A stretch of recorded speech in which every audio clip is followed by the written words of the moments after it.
তামান্নাটা মানে মানে সবসময় বিরক্ত করতো যা আমার শ্বশুরে আমার সবসময় ফোন দিতে বলতো। আমি আর অনেক বুঝাইছি যে দেখেন আমি আপনার ছেলের বউ, হাজারো আপনি মেয়ে মেয়ে করেন, মানুষ কিন্তু এটা চোখে দেখবো না যে আমি আপনার মেয়ে, এটা কিন্তু মানুষের সামনে যে আমি আপনার ছেলের বউ। আমি আপনাদের বুঝাইতেছি এত করে, তাও আপনি বুঝেন না। আমার শাশুড়ি যেহেতু বাঁচায় আছে, তা আপনি হেরে দিয়ে না হলে হেরে আপনি বলেন যে আমার সমস্যা, আমার তাহলে আমি চলে যাই বা একটা বিয়ে করে দেওয়া আমার, তারা বললেই তো হ্যাঁ বুঝবো নাকি, হ্যাঁ তো আপনার বউ, আপনার বিষয়ে সবই বুঝবো, হ্যাঁ আপনার কি সমস্যা না সমস্যা তো হ্যাঁ বলেন। হ্যাঁ সবসময় আমার এইটাই করতো যে তোমার আমার ভালো লাগে। আমাকে ভালো লাগে এটা কোনো জিনিস না, এটা নেশা, একটা চোখের একটা নেশা। এটা কিন্তু আজকাল অনেক হইতেছে। আমি পোলাপান মানুষ হইলেও আমি এতটুকু বুঝি, মোবাইল যেহেতু চালাই, এগুলো কিন্তু অনেক হয়, এগুলো কোনো বিষয় না, এগুলো আপনি এগুলোই করেন না, আমার সাথে এই ধরনের কথা কইবেন না, এগুলো ফালতু কথা, আমার এটি ভালো লাগে না। তা আপনার ছেলে বাসায় আসেন, আপনার ছেলে বাসায় যেতে দেন নাকি? ও গেছে ওর মতো ঘুরতে থাক। যদি আমার জামাই বাসার কথা কইতাম, হ্যাঁ কইতো যে হ্যাঁ রে কী দরকার, তোমার যা কিছু লাগে সব আমার কাছে করবা, কিন্তু এটা কোনো কথা না যে আমার যা কিছু লাগে আপনি দিবেন, জামাইরই আর আপনি দিবেন, এটা তো কোনো কথার ভিতরে পড়ে না। তা আপনি তো এটাই বুঝাইতে চাইতেছেন যে তোমার জামাই লাগে সেটাও আমি দিব, তা আমি তো এমনি নিব না, আমি তো আপনার দীক্ষা বিয়ে করিনি।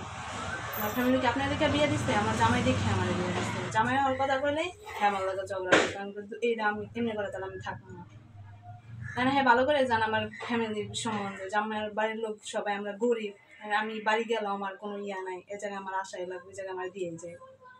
যেদিন ইয়া হয়েছে সেদিন আর আমি বুঝাই কইছি যে দেখেন, ওই দিন রাত 3টা বাজে ফোন দিচ্ছে আমারে, তা আমি বাসায় আবার আমার ভাসুর ছিল না, এর আমি গেট খুলে দিছি, গেট খুলে দিয়ে আমি গেছি রাত 3টা বাজে, আমি তো খাবার খাই নাই, তাহলে খাবার খাই ঘুমাই, আমি খাবার খাই করে আসছি, হ্যাঁ আমার পিছন পিছন আসছে, আমার শাশুড়িরে ঘুমের ওষুধ খাওয়া, হ্যাঁ ঘুম পাতা রেখেছে আগে আমার ননদ দিচ্ছে, আমার হচ্ছে তাহলে অসুস্থ প্রেশারের মানুষ, তাহলে ঘুমের ওষুধ খাইলে একটু ঘুমাইলে আর ভালো লাগবে। এই কি করছে, আমার পিছে পিছে আইসে, এরপর আমাকে কি আপনি আমার রুমে আইসেন, আপনি কি কিছু লাগবো, কিছু লাগলে তাহলে নিয়ে যান। তা আমার ছেলেও বাসায় না, আমার ছেলে আমার বাপের বাড়ি গেছে, আমার জামাইও বাসায় না, তাই তো বা কিছু নিতে আইসে, সবার রুমে দরজায় তো বেশিরভাগ খোলাই থাকে না, তাই এমন করছে আপনি আমার রুমে আসছেন কেন, কী দরকার, আমি আইসি তোমার লগে আমার কিছু কথা আছে, আমি কিছু কিছু কথা আছে, তাহলে কন কয়া তাহলে জানগা, এত রাত্রে রুমে আসে, এটা কেউ জানলো মানুষ খারাপ করবো, আমার বাসুরের বাসায় না, আমাকে বাসায় কেউ না, আপনি আমার রুমে কি করেন। ভাই কি করছে, আমার লগে জোর জবরদস্তি কইরা ইয়া করে পরে গেছে, আমি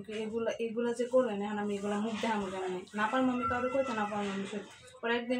একদিন এমন ইয়া করছে, জড়াই ধরছিল, পরে আমার বাসুরে বলছি যে দেখেন আব্বাই তো এরম এরম কাহিনী করে, তো আপনি কি কর,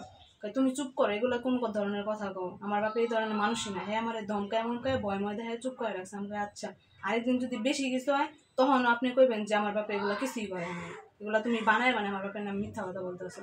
যখন কইছে এগুলো মিথ্যা কথাই কইছে, আর আমার এর কথা আছে তোমার লাগে আমার বাপে কিছুই করে না, আমি চেয়েছি কইছি আপনি আমার বাপে সবই করছে, আপনি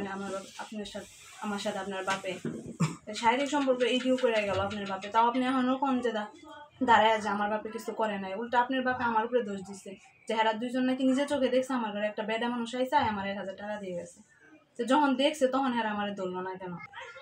মানে এমনি আগে মানে জ্বরে ধরতো ইয়া করতো, ওগুলো যখন বলছি বিশ্বাস করেন, আমি হ্যাঁ আরো মানে বুঝানোর চেষ্টা করছি যে আস্তে আস্তে বুঝাইলে কিনা ঠিক হয়, একটা মানুষ তো হুট করে একটি হয় না, এর মতোই রাখতো, কান্নাকাটি করতো ইয়া করতো, আমি তাহলে যেহেতু মেয়ের কাছে না হয়তো মেয়ের মতোই তাহলে ভালোবাসা আদর করে, অতটুকু বিষয় আমি অতটুকু বুঝি নাই যে মানে প্রথমে আপনি বুঝতে পারেন নাই ফেলবো, যে এতটুকুই যে ইয়া করে ফেলবো অতটুকু বুঝি নাই, যে নিজের মেয়ের মতো আদর করে ভালোবাসে, তা সবাই জানে যে নিজের মনের মতো রাখে,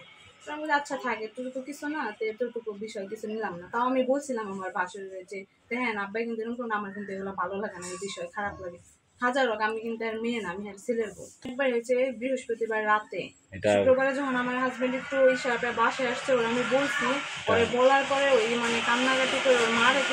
মারে মানে বলে নাই, প্রথমে গিয়ে আমার নানি শাশুড়ি আমার মামি শাশুড়ির কাছে বলছে, জানি আমার শাশুড়ি এগুলো বিশ্বাস করবো না,